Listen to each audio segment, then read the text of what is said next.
As you can tell, Andy does not necessarily like playing it safe, and that's why we have him up here today to share some of the cool ideas that he has on playing it safe or not playing it safe. Well, you should share how much that costs, because my initial thought, because I haven't done this, it's super cool. How much did that cost you? That's... You know, there's a website called Cameo where you can rent out these people for anywhere from 20, 30, 40. Shooter McGavin was $35. Wow. You know, what I hope you saw out of this though is with each example, as we got progressively more personalized, what I can tell you is our results are off the charts. The more personal you can get with these marketing pieces, the better. So I would, even if he was $300, you know, as an owner, I would rather spend $300 on that than $3,000 on some, you know, direct mail piece or something that you want to get out there. So, question. And sorry, just what was the name of that organization again, where you rent them out? Oh, Cameo. Cameo. It's great. Now, just transparency. There's a strategy behind it, right? For commercial purposes, they obviously charge thousands of dollars, but you make it personal. It's made to wish someone a happy birthday or something to that effect. But we've got a 99% hit rate on first appointments. We're going to reset this. So, Mike, are they a customer, by the way? No, but that way he took the meeting after 9 months of getting nowhere. And we didn't win the deal, but we got the at bat. So it definitely gets people going back. Thinking outside the box for sure. I No, please don't. Okay. I would say companies are playing it safe, and I think one thing they need to consider is maybe the platform that they're pushing out that content. So I don't know if you happen to notice, but I am the millennial of this group here, and I know it seems small, but millennials now are making a really big portion of those buying decisions in business, and when I say big, I mean 70 to 80% influencing that B2B buying. So, you know, considering dropping some traditional things like TV or radio, those really expensive things, and maybe focusing more online. It can be as simple as your Google reviews. I looked at so many Google reviews this last day trying to figure out where I was going to eat. You know, it really does influence what you're going to do, what you're going to buy. And it's important you have multiple locations. You have Google reviews for each one of those. You have a Google My Business profile with that. But really, the consistent web brand, social media, and things like that. You just want to be on the platforms that, I know it sounds crazy because there was John, you know, had a little disdain in his voice when he said millennial. But, you know, we are they're coming into those positions, especially after COVID. We're going to be making those, and we're not as loyal as maybe the person that was in that position before. We're going to be basing off of what other people are saying, and you know how you look online, because that's an important piece of how we're influenced. I'm going to add to the review thing that you just talked about, because it's super important. And if you have a strategy to build reviews online, do it.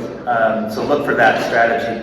One is just maybe having a flyer that your salespeople can take out after they're done with the transaction, and they maybe have a little time between them, between when they install the equipment and then, you know, it's just a call back, and maybe, how did we do?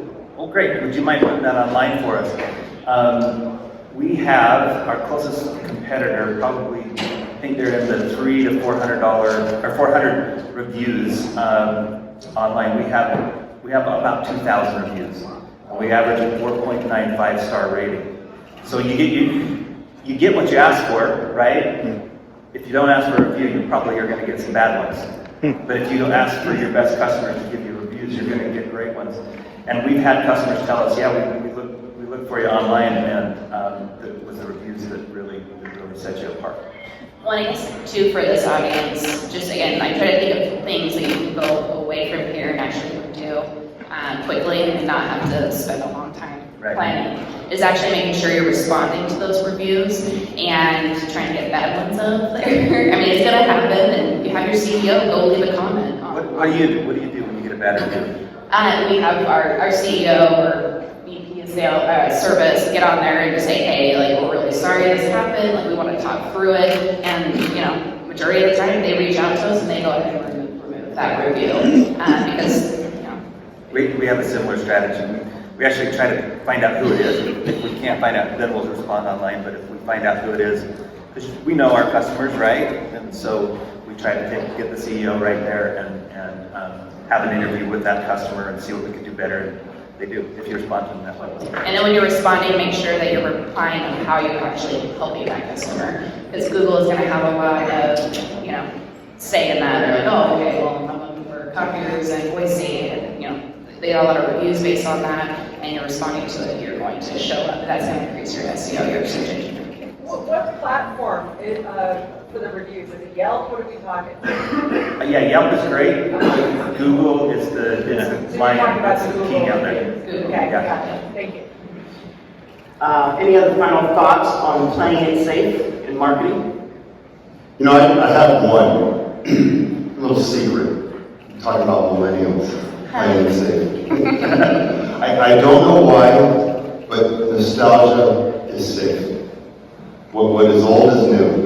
You know, at Flex, we participate in a lot of these large trade shows and conferences, and the football flick thing, that was at the NRF show, the National Retail Federation, where all the OEMs probably spend $200,000-$300,000 to set up a booth in your small little Flex brand.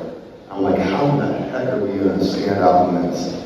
You know, playing football, who remembers that? Everyone loved it. Second year, you always look for, again, going with nostalgia, you look for something that's got a high perceived value and a low entry cost. Instead of having a big booth, we just bought a Harley and get one away. Because at the end of the year, Harley costs $7,000. These companies probably spend $15,000 to $20,000 to set up their booth. You turn on the Harley inside the Javits Center in New York City, you'll get some fans. And so forth. So, nostalgia is safe if you're doing a lot of trade show events or even trying to appeal to people. They love it. So forth. So. Thank you, Andy. Okay, we all invest a lot of money in our marketing. And they say about 50% of our dollars aren't working. How do you tell which 50% of your marketing dollars are working? Haley, you want to start that one? That one's yours, but I can start. Go ahead. So we had this thing called COVID happened, and before that, our budget was pretty fat. Like, we were spending a lot of money on events. We really didn't say no to an event, and we were doing hundreds a year. We have multiple locations. And once COVID happened, we had an online strategy, but you know, you have to have time and energy and money to spend on it. And so during that time, we were able to really move some of our funds and focus online, and the results were twofold. I mean, so basically what we found out is once we scaled back on those events and, you know, tracking all of this, because again, at the end of the day, guys, we got to close deals. We have to convert those leads into sales.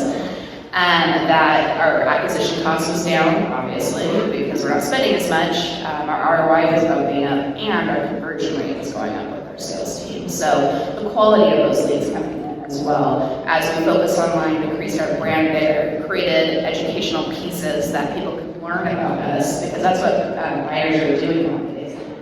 I don't want to say millennial, man, but we do all of our research before we're even calling you or filling out before. We're doing it, we're going online and doing all of that research. So that's definitely what, that's how I answer that question, as far as what we were wasting money on.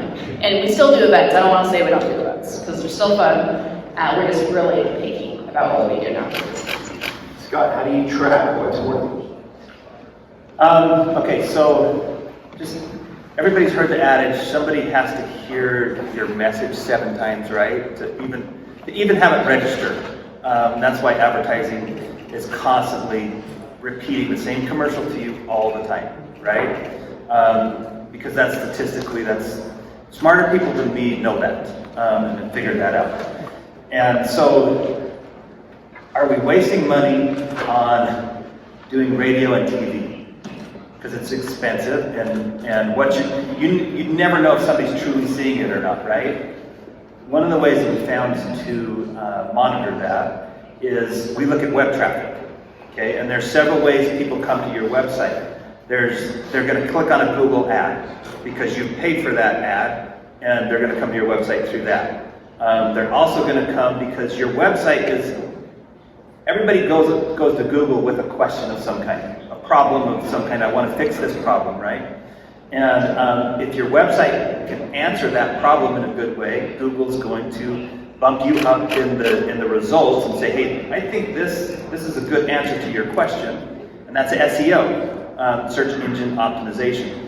And then the other way that people come to your website is they type in the name of your company, right? They just type it in directly. So I look at those categories and I say, okay, how are people coming to us? And over 50% of our web traffic is direct traffic. People are typing in lesolson.com, right? So what does that tell me? It tells me that my message in the general area, and I like what you two are saying about be specific and get it out there. So we've shifted from just kind of regular TV that pushes your message out to everybody. And I was talking to you at lunch today, and I said, I saw your commercials. You're here in Las Vegas, right? Well, we've done a strategy in Las Vegas where we only stream our commercials. A lot less expensive to do it that way. And I can't tell you, every time I come to Las Vegas and I'm talking to somebody, I hear people, and this is anecdotal, but I hear people saying, I saw you on TV. And I know the only place I'm on TV in Las Vegas is on streaming channels, right? And so there's lots of ways you can test your marketing. Look at your Google, or look at your website analytics and see, okay, how are people coming to your website? Or just anecdotally, you know, there's that way as well. But when you say 50% of marketing dollars are wasted, I don't think they're necessarily wasted, but I think you can optimize those, like events. If you're doing an event, and you do a lot of events still, make it worthwhile and give opportunities to your salespeople to actually close business at the event. That's how you maximize on it. If you're just having an event just to be nice and try to have people come or you know, have a good time, that's one good thing to do. But if you have a special for that event, a theme, and then something that people can take away from that event or purchase from you at that event that's not crazy expensive, that's even better. So that's my. I should have talked to you last week before my big event now. Yes. Andy, what's your thoughts on that? You know, if I'm going to get a 50-50 return on my investment, Yeah. Our requirements is probably 80-20, whether it's a physical event or you know, if we want to invest in radio or TV, my number one requirement is we have to have customers there, or I have to have a customer speak on our behalf. We're big on referral sales, and if I can't get that, then we won't invest in it. And then number two, you know, depending on the competitive landscape and all that, our market strategy is a lot different, right, from an MPS perspective. So we're headhunting when we're doing online advertising, right? Like we'll do LinkedIn ads, but I'm not gonna pray and spray. I'm gonna pay for advertisements of employees of Whole Foods, employees of Cracker Barrel, and send ads to the printers suck, call me, right? And that's how we get to our decision makers, because someone's going to refer, someone's going to forward that, hey, come talk to this guy. And so we're very strategic. It's not scalable, but in my world, you know, just a couple wins every month is good. I'm happy. My sales leaders are happy and so forth. So it's completely different. Can I say one more thing too along with that? Because you sparked my memory, but to say this, but I think if you're going to do Google Ads, what's the point of paying for somebody to come to your website if they just bounce, right? So you want to have a strategy you got to have a form. That's the very minimum. But structure your site so that they can call you right from the site, right? At least do those two things very, very minimum. But then what happens if they click on a form or they fill out a form? What does that form do? Does it languish, or is it treated rapidly? It's got to be treated rapidly. You're spending money on Google Ads. They've got to be responded to immediately. So what's your strategy? At our company, we have what's called an SDR team, and they take every incoming lead that's generated through our marketing, and they respond to them within minutes. And then they qualify that this is a sales role, right? They qualify that contact that came in, and then they push it on to the salesperson in the geographic territory that they belong to. So it's super important that you get the at-bat, but you also, you finish it, right? And you have to have a strategy there. This is why I have these guys up here, because I wish I had notes, I could write down the notes, because I've already had so many things, so I'll be calling you guys after this, for sure. I was gonna say, feel free to ask questions now, Right, because right. it helps us to understand what you need to know. On the SDR thing, you pay them commission, and I know the markets are different. What type of salary? I'm not over their salary. That's our chief sales officer. But I do know that we pay them on a salary basis, and it's not a commission basis. But then they'll get bonuses based on if they achieve a quota or a goal for the month. Anybody else? SDRs? We need to, because that's my biggest struggle is the follow-up with the sales team. As far as you have to get back to that lead quick and when it's hot. And so that's my biggest struggle. But I provide reports regularly to our regional managers showing conversion rates, and if certain reps are falling below that conversion rate, that just creates an opportunity. Are you not falling to that lead quickly? Is this an opportunity we can train you a little bit more on how you're handling that lead? So we're not to that point yet, but I would really like to be. I was talking to somebody, we've actually targeted SDRs for sales roles, because they don't have any phone calls, right? In the technology space, everyone wants to, go work at Salesforce or Oracle, where they have exuberant salaries, and they don't go anywhere. The SDRs that we've recruited to take on the sales role, they're killing it right now. I mean, just because they're not afraid of the phone, and they just get out of here. And so, yes, we do hire SDRs, but not for that role, for the sales role. We tried to do SDRs for the marketing role because we weren't getting a lot of applications or resumes. So we changed the role to we called marketing coordinator, and got a lot of millennials, and it turned out to be better for us. Yeah. There is a best practice though. Sorry. To add on to what they said, so you always hear about the sales and marketing glitch sometimes, right? Marketing doesn't provide enough leads, or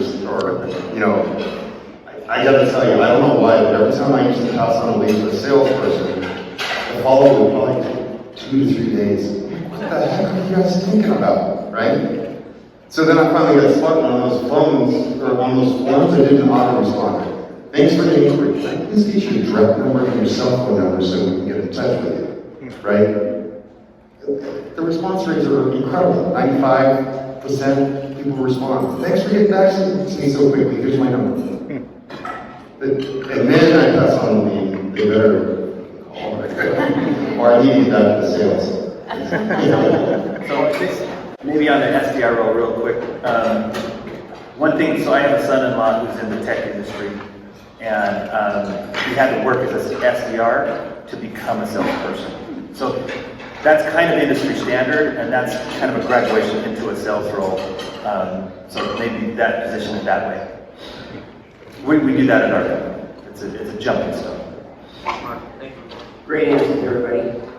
As we're looking at how people buy, so often people buy from emotions, not just price, right? So how do you market to people's emotions?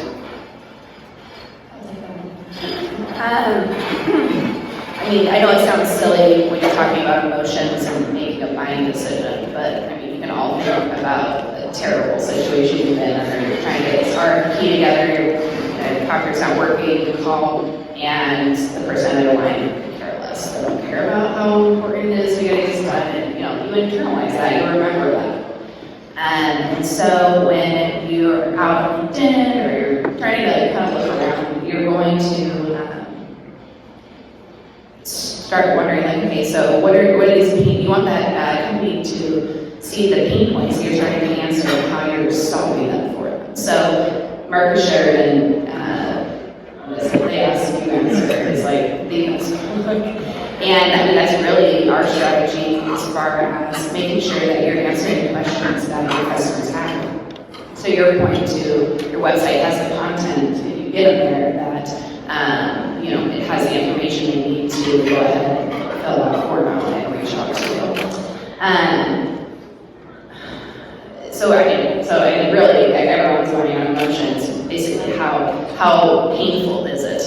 And while you're experiencing that pain, maybe it's not that painful. So I want to make sure as that marketer who wants that business, I want to start, showing them ads, or maybe they visited our website. Well, I'm going to start retargeting them. I do have a question for the group, because the next questions are related to it. How many of you guys are doing social campaigns right now? Like, how much are you paying for your ads to be seen?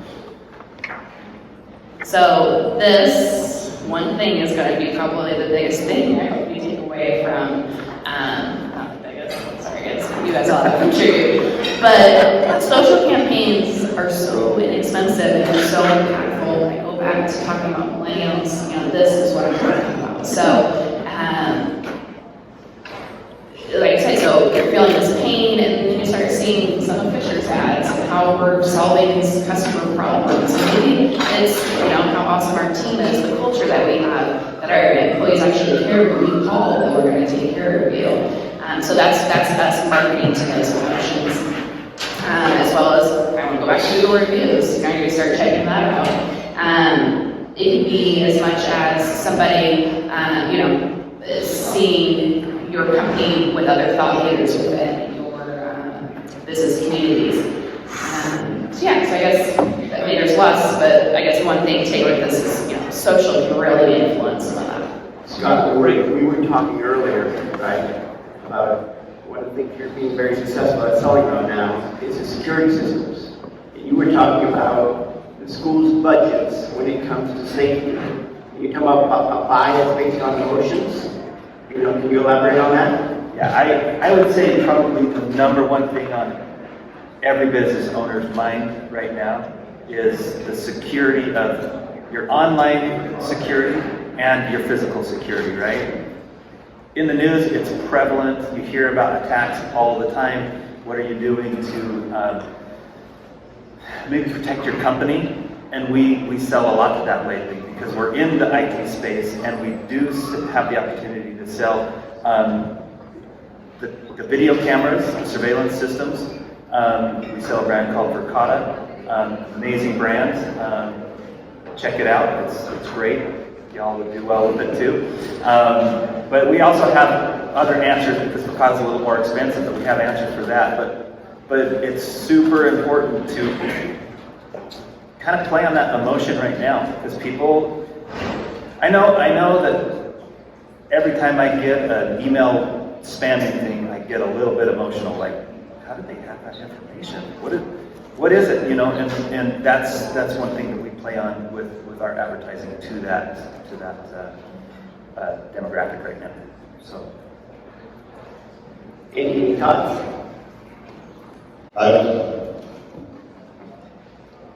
Again, different go-to-market strategy, different approaches. We have this concept, that we try to build, step one, do all that we can to build awareness. Step two, gain rapport. We gain rapport by referrals. This is who we work with, and so forth. And the last one, do what we can to gain compliance. I want to be able to give you a call up when I'm in town and let's go have some wine, let's go have some dinner, and so forth. So when we can get at that level, our customers, you know, every single sales meeting and sales conference that we actually ask our customers to come out and spend the day with us.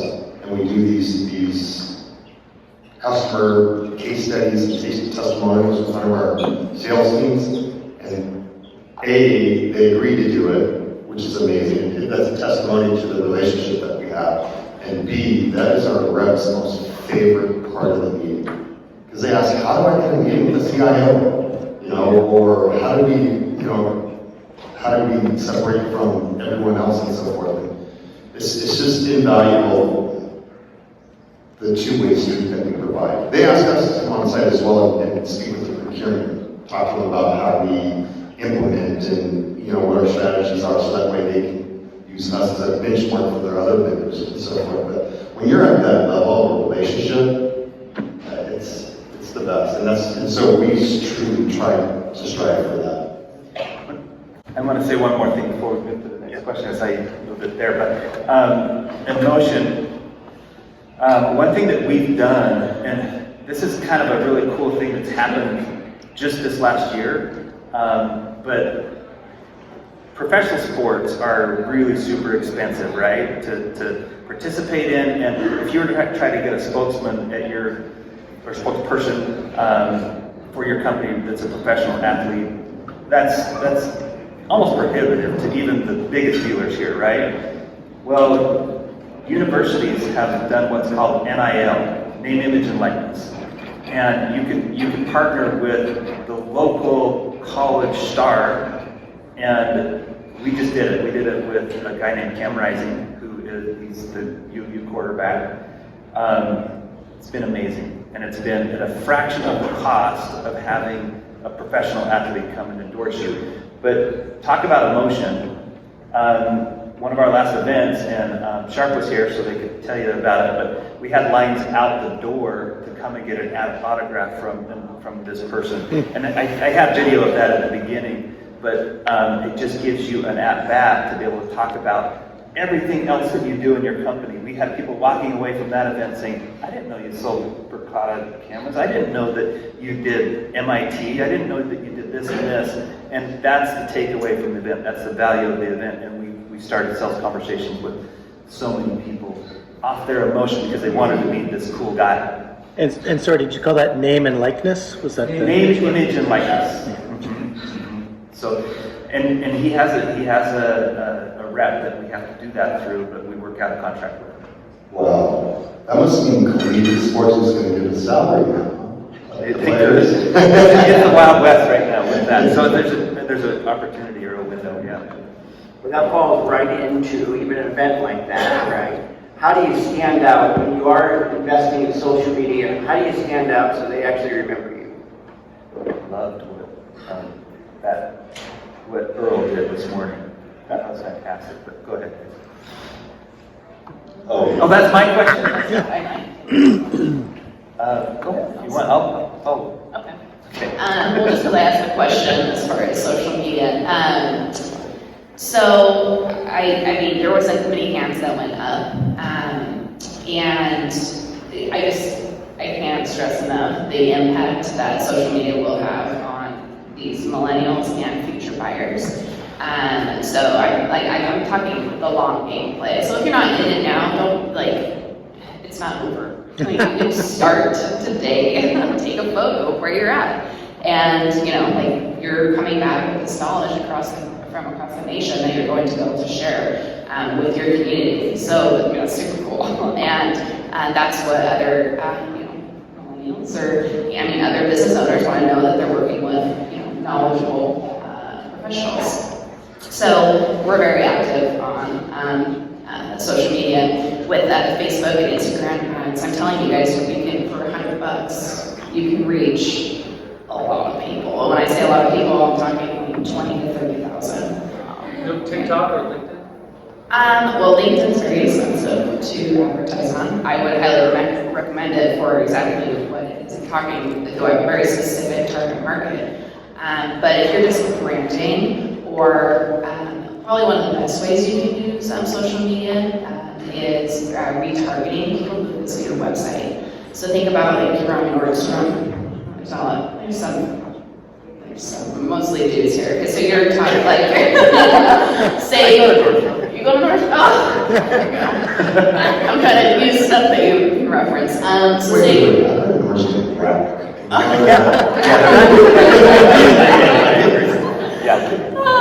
anyways, so you're going to, I don't know, what's Bass Pro. Cabela's. There we go. Cabela's, you're Spot shopping on Canadian, that Bass Pro. website. Oh, and then you're going and checking out on your, endlessly scrolling on your Facebook or Instagram, or probably Facebook, this is even. So, and you see a Cabela's ad pop up. Shit, I really did want that on Timo. I'm gonna go ahead and add that cart, go to buy. Same thing with what we're doing here, is we're just reminding them of who we are and what we can do and how we can help them. And it's also a great recruitment tool for employees as well. So I mean, that's what everyone's struggling with, right? And so it's just another way to look at the marketing, is trying to attract employees. Something that, I mean, we have a large focus on video, and I know that doesn't work for everybody here. But again, that's impactful as far as it tells a completely different story than just a graphic and some copy. You can really play on those emotions. Like, you can feel the pain when they're talking about what they went through and then how we just solved it for them. And so that's easily relatable. And then something recent that we just added on, Chris Taylor, our CEO, I think he's spoken at this conference before. You know, he's a thought leader in our market for culture and branding and things like that. He started a podcast, and where we're releasing that podcast, no one's really listening to it on the streaming, so we're adding it to LinkedIn. Okay, so we're tagging it in his network and then people that follow him, and that content, and we're releasing his leadership toolkit. So what we actually train our managers on and how we retain our employees. He's also, this is a really simple one, he's just going and interviewing other CEOs or presidents and just asking them some questions. How did you get to where you're at? Guess who that's geared towards? Younger people. They're, you know, we want to know how all these awesome people, how you got to where you're at, what decisions you made, what did you do, and sharing that knowledge again is just positioning us as a thought leader in business and what we're focused on, computers, IT, things like that. So that's how we use like social. That's again what I'm kind of wanted to emphasize on in this particular panel.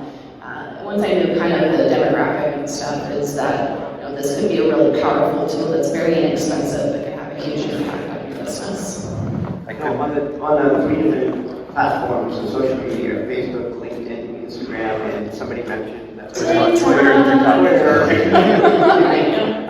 You have a different strategy, it seems like, for each one, but anyway, on the target market that you do. Correct, yeah. So I mean, Instagram is primarily female, but generally that's what they're doing. And then you have to think about stories as well. So it is a little more complicated. But if you're just if you want to start out and just start doing it, you can just do a graphic with some copy and do, just a mass campaign in your particular market. Just see how it does. Check it out, and it'll start influencing you to spend a little more time on it. So there are some softwares that will help you really become consistent at it. You have to have a strategy, right? And you got to decide or pre-plan what you're going to put out. And then these softwares, we use one called GAIN, G-A-I-N, and it has a full month in advance that we plan out, and we basically do something every other day. And our company, what we do as the marketing team is for the company, and then our salespeople they should, and we have some that are really good at it, and some that aren't good at it. But they should take our content and put it on their own personal feed. That's what it's designed for. It's designed as a thought leader type of content. Hey, are you worried about physical security? Go back to those cameras again. We have content for that, and then they can put that on their feed. So that's our strategy. But I'm a true believer in retargeting. Everybody that comes to our site that goes to a copier page, they're going to get a retargeted ad.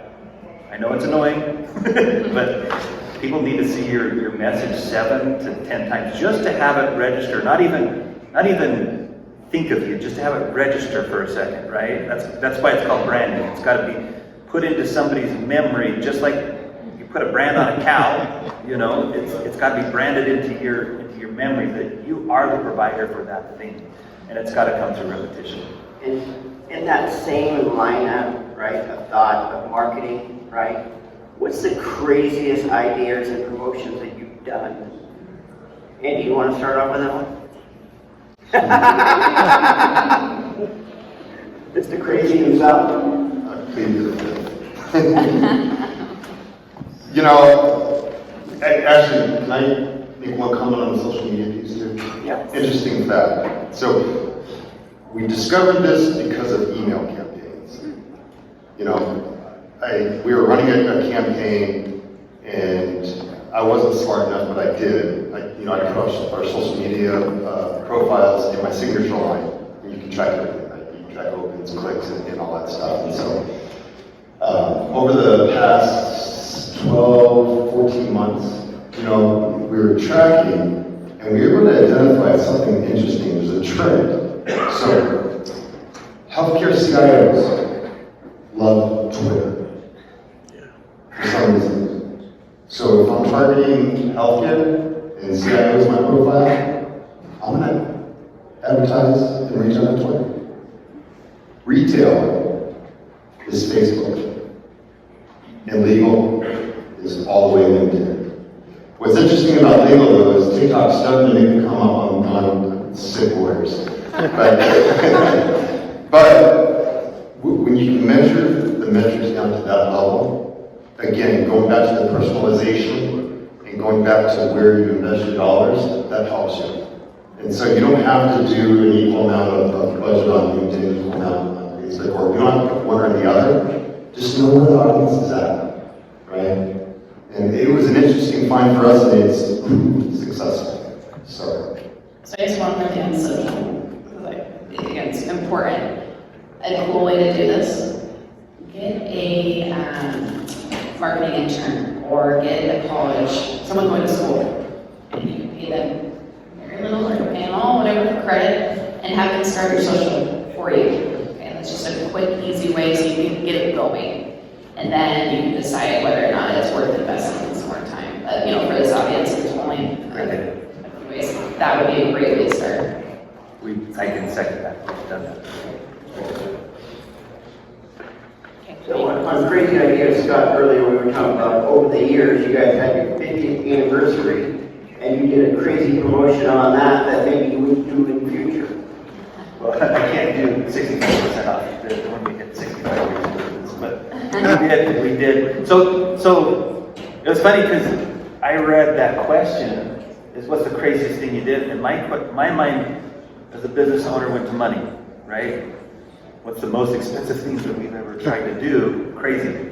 So we did a 50% off promotion to celebrate our 50th year in business. That was about 15 years ago. Was it profitable? Probably not, but did we gain market share? Yes. That has become profitable since. Would we do it again? No. No, it was just too much. We couldn't do it, and we did it for 90 days. So when you have a milestone, like we've been in business for 25 years, right? Well, that's really cool to you, but is it cool to your customer, right? It's not a big deal. I don't care how long they've been in business.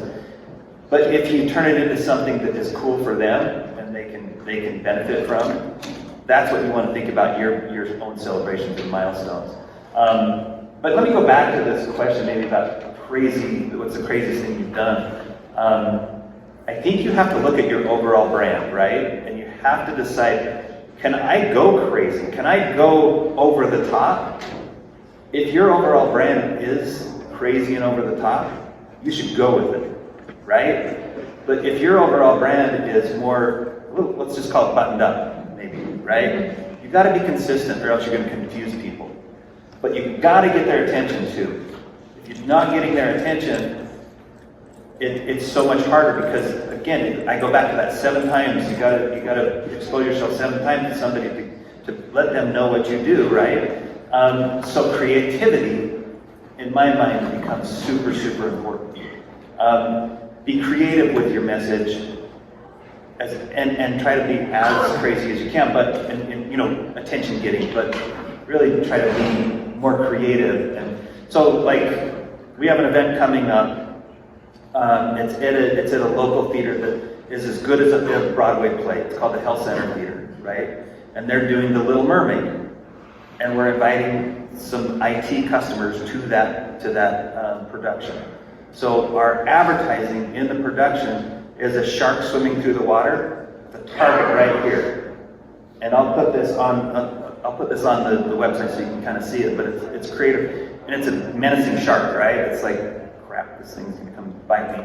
And but it's got a target on its head, and it says, does your network basically see threats before they're a problem? If not, let's talk. Right? So it's getting your attention, it's a little crazy, but it fits well within our brand. And then we'll invite our customers to that, and we'll talk about security. So the event will be the play, but we'll have a dinner before the play, and we'll have an ability to give them a pitch on our security system. When we were all doing crazy stuff, we always put this presentation together. We had a different picture up here on the slide. But when we realized that it wasn't going to be just shared in this room, it was going to be shared out, we kind of tweaked the slide. But originally, that nice old lady with having her fingers a little bit different than that slide here. So Andy, any last thoughts on speaking of crazy? Yeah, I don't know the results yet. Actually, the initial results were pretty good. So we just we just participated in a legal conference with IT folks and talked about nostalgia, right? So we created a campaign that's based off of, you remember the old Naughty by Nature OPP, right? Yeah. Right. We figured it's been old enough, so we rebranded OPP as Other People's Printers. So Flex Technology Group is down with Other People's Printers, and of course I did a cameo thing, right? But in addition to that, we've got this probably goes into the next slide a little bit, but we've got a new security offering that we're putting together. And ironically, someone in wine country made a wine called OPP, Other People's Pinot, right? So I'm like, this is coming together really, really cool, right? Okay, we're down with other people's printers and down with other people's Pinot. And then just based off of some Google searches, did you guys know that they made these wine bottle condoms where it seals the top of the wine bottles, right? So we're down with OPP, down with OPP. We want, we're not only that, we have a security offering as well. That's 99% effective. Your printer's not going to duplicate like jackrabbits. I gotta tell you, we've got so many first appointments lined up right now. It's unbelievable, but it's risky too. So you're going to piss people off. But at the end of the day, people buy from people that they know and trust, and we want to work with people that like us. So I probably wouldn't do that when we did. Andy likes something outside the box. I like it. We all want our sales reps to be super productive, right? We want them in front of customers as often as we can. We talked about a lot of different things that create opportunities for our sales teams, but if looking back at everything you've done and everything you're doing right now, what do you find is the best lead generation for your team? Wouldn't you guys all like to know? I guess I don't have, I do have an answer for it, but it takes a lot of work. So marketing is just not a one-trick pony. There's just not really one thing you're going to do that's going to bring you all these leads. We have done things, but the one metric that we hear about the most, do these leads convert? Are these good leads or are these crap leads I'm giving to my sales team? So that's a metric that we're watching the closest because we've done lots of different campaigns and stuff and brought in all these leads, and then we look over the last 6 months and they're all dead. And going off that social topic, there's this thing called dark social. Like there's just this influence on LinkedIn and things. Like, I don't have to put ads in front of people, but there's things that influence people's buying decisions. So really, it's online focus. Like, everything has to match. We were talking about like a consistent brand, and I think that is so tried and true in that when someone sees your brand online, whether it's Google search it or social or however they see YouTube, that it's consistent, because people internalize that as a consistent service experience as well. You're not doing all these crazy things. They want consistency. Who doesn't want consistency with their business on the stack provider? Can I say one thing, Mike? So that's super, super important.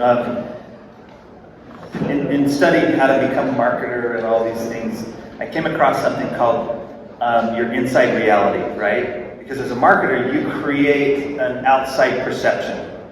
And you're putting your very best foot forward, you're spending money on this, you look cool and great and neat, and you look like you're gonna take care of people. Okay, what happens when somebody comes to you? Is your team taking care of them? That's the number one thing that will kill your marketing, if they don't take care of them the way that you say you're gonna take care of them. So you have to be genuine, I think, so. Oh yeah, hands down. That would make my job very, very hard if when I was marketing, we were not able to execute for sure and support it. So again, I could go into all the details, but we kind of mentioned it all. I can walk you kind of through a cycle. Like, somebody could have gone to one of our events, and so they remember us. And then maybe they saw one of our CEO's podcasts, somebody liked it. They see that, okay? Like you were saying, the 7 touches. There's all these little things that are contributing to, remembering us and knowing what our services are. So when they're ready, they can find us. As we were talking about the direct traffic on Google, that they know our brand. They just type in Fisher's Technology and we pop up. That's how you remember that. And then, it's all these little things. So I guess to answer the question, our largest lead generator is our online marketing. And the most important factor that you guys all care about, if you look back at what I can track, because there's our social, I don't know if they came from events, there's things I can't track. I think we're at like 86 to 90% of our leads that come from someone calling in or web form. They would all came from online, and those were the ones that closed. So all our deals over the year, 86 to like 90% of the deals that closed, marketing-wise, came from online sources. I think online is, if you're not doing it now, you need to start doing it.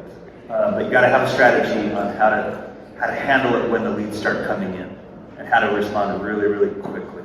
Or else, you're just not creating that inside reality for that customer that you're telling people that you're the best at this, and then you don't respond to their lead within, a few minutes. It's almost a waste of money, really. Well, that would be a good problem to have. So many leads coming in that you can't handle it, right? How many leads would you say you get on a basis from your web? Oh my gosh.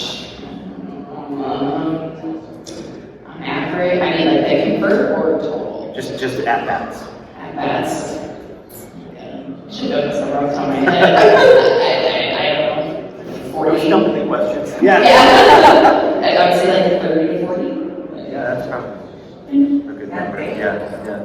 Sorry? What? Daily or weekly? A day, they're asking. Is that a day? Oh, sorry. No. I wish. Yeah, yeah. 40 leads on your website a day would be amazing. Yeah. Yes. You would meet salespeople, right? Yes, you would need salespeople. We already touched on events, but one thing that I started thinking about, the events we've done for community, like with the football player and stuff, you talked a lot about online. Are you guys doing any kind of online events that are actually working? That's a good question. I know it's an off-topic question, but I was just thinking about everything you guys talked about already. Yeah, we tried some and there's there's not the camaraderie or that magic thing that happens when you get together in a group like this. And I don't know, Andy? You know, during COVID, we just initiated a DEI effort that is employee-led. And what was interesting about it is you've got these different groups, you know, the women leaders group, the Latin group, the Black group. And I didn't believe that this would work, but what happened is we had some webinars. We invited our customers to a DEI focus as well and asked them to participate in an online webinar. So our ladies were female. It brought in so much traffic, so much leads, because you know, who was it, the CIO of Craig Barrel, she's a female, and she agreed to lead the focus group for us. And then she became the draw for 3 or 4 other, you know, people and prospects. So not that we want to turn a DEI initiative into a sales bait, right? But it was outstanding. And then we turn around and do that with our other ERGs. And all throughout COVID, we had these webinars, and it was awesome. Not only that, but it personified our brand as well. So wait, are you still doing them? They are, I think they just started. yeah. This whole event here, with all these amazing vendors that we have outlining the room, we come to these events to see what else can we offer to our customers, right? What do our customers need that we're not offering, right? And but part of that challenge is when we decide to add, say, mailing systems or security systems, is marketing those services not only externally to our customers, but marketing them internally, so it's been 7 times so that our staff knows. Any thoughts behind doing the internal marketing as well as the external marketing on new products? I'll take it real quick. We have a software that we utilize as a company called Namely, and anytime that we bring in a new product, we put it onto Namely, and it's a post that goes out to the whole company. But we have a whole strategy. It's not just, hey, we're doing this new mailing product, right? It's essentially, we're going to bring the salespeople into a meeting, and we're going to take them through how that works. Then we're also going to have a lead contest for people who aren't on the sales team that we basically educate the company, anybody that's in a service type of a role, and then they get the opportunity to generate a lead. If that lead then sells, they get put into a drawing for an ability to get something really cool. Like last 2 months ago, we had our we gave away paddleboards. I think we gave away 22 paddleboards to people who got put into that lead drawing. So an incentive for people to learn about it, and then you know, kind of a follow-up and give them that cool thing. And then celebrate them. Hey, here's your people that won this, and make it cool and post that on social media and other things like that. So that's maybe a little bit our internal strategy. Wait, did you guys share your biggest lead generator? I was agreeing. We're agreeing. You were agreeing, okay, well. No, I don't know. I want to listen to me. I think it's an overall thing. I think for the lead generation, I think it's an overall thing. Because if I look at my website, I'm getting 50% of my traffic is direct traffic. So they either know me by a salesperson that's gone to their office, or by radio or TV ad, or they're a current customer, right? So they don't Google me anymore. They just type in my name to go to our site. So I think it's all of it. You know, It has to be all of it. maybe I'm naive, but for us, those things are vanity metrics. We use our website as a credibility builder, not to drive traffic. That's all we use it for, and to recruit, right? So, you know, the biggest lead generator for us, honestly, is email. It's email. We use a program, it's an awesome program, it's called Clinky. And we can run these integrated marketing campaigns that have multiple touches. So you know, you can send an email on day one, and then it's got an automatic LinkedIn email message that you know on day 5, and then it's got an SMS, so you can send a text, where's Earl? He's dead right on. If you got someone's mobile phone number, if you can politely reach out to them, like if some stranger called or texted me, I'd be like, oh, what's this? But if you can build awareness and visibility, but you can integrate all of this, and we're getting our best leads. Plus, we're sharing stories across the board. So we have the best case studies, the best customers, referrals, and we build these templates for our reps, and that's what they're doing. We do that for our reps too, through a software that's similar called Outreach. And our SDR team, they use that. So the SDR team is not only taking inbound leads, but they're building outbound leads. Did I see a question? No? Hey, can I say one thing about events still? So has anybody done a movie event? Has anybody hosted a movie event? Raise your hand. Has anybody taken people to a game, like a sports game?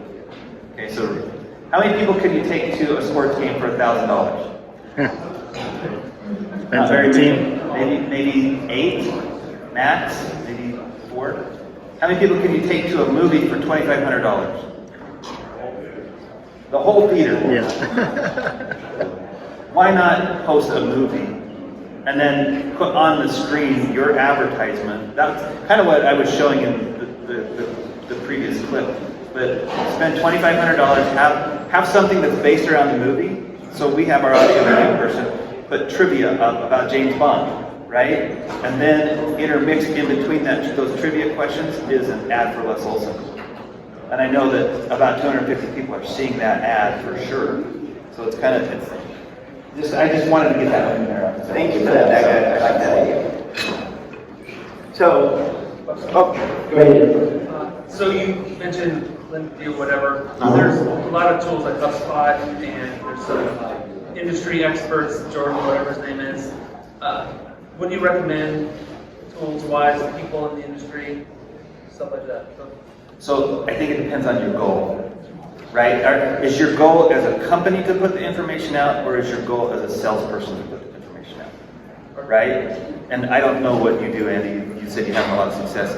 Is it one-to-one? Is it one salesperson to one client?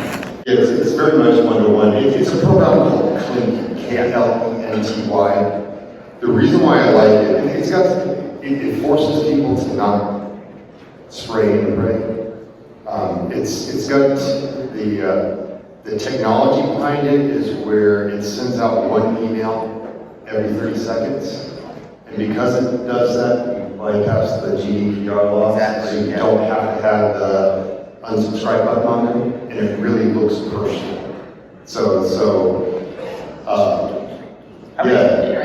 How many people get emails on a daily basis that are from somebody that says, hey, I saw you on LinkedIn, that's coming from that kind of a program, right? And then the next step is going to be a call for that person, or the next step is going to be to reach out to that person on LinkedIn after they've received their email. And then you have and it's not just, what's nice about the Clenty is it doesn't just set a task for you to do it, it actually does it for you. Exactly. So it makes it in the SMS text messaging, it's pretty effective. You know, if you can hone in on just 50, 100, or 200 prospects at a time, at the end of the day, that's all social you can focus on, right? You know, and I'll be honest, it's been hard for us to get salespeople to adopt it because they want to go after 5, 10, 15, 20,000. Yeah. I'm like, why? You know? And then you follow that up with the phone calls and all that stuff. So those that have, there are best reps in the company that have adopted it. So on our final question, we all have spots in our company that we need to get filled, that we've been trying to get filled, right? Any tricks that you guys are doing to be marketing your company both internally, or so that your team is thinking about filling that spot, and externally?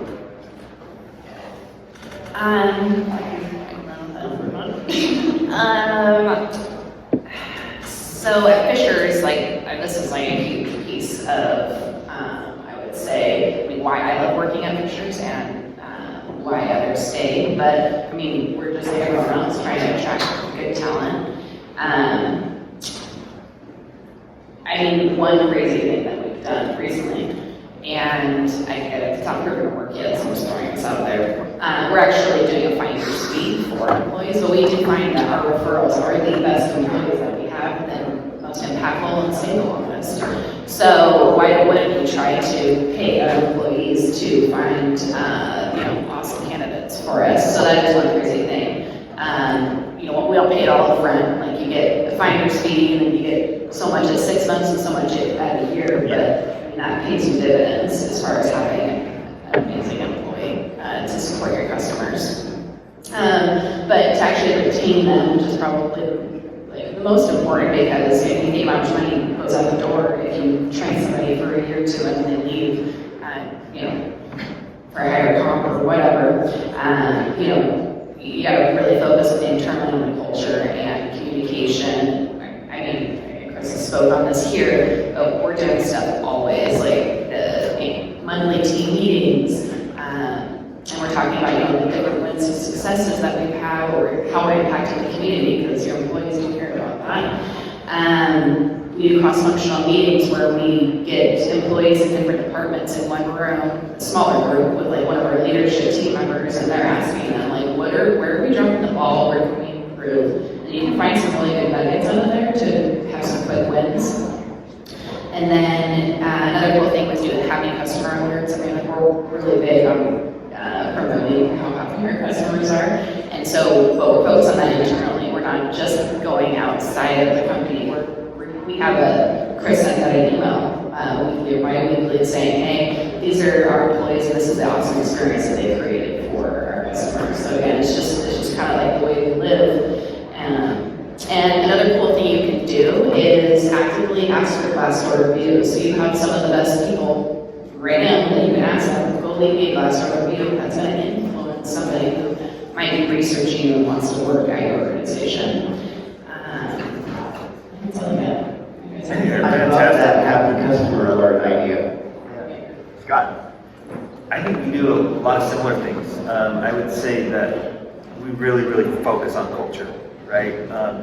One of the things that we've started doing is taking a leadership book and doing a book review on a monthly basis with the leadership, with every manager and above in the company.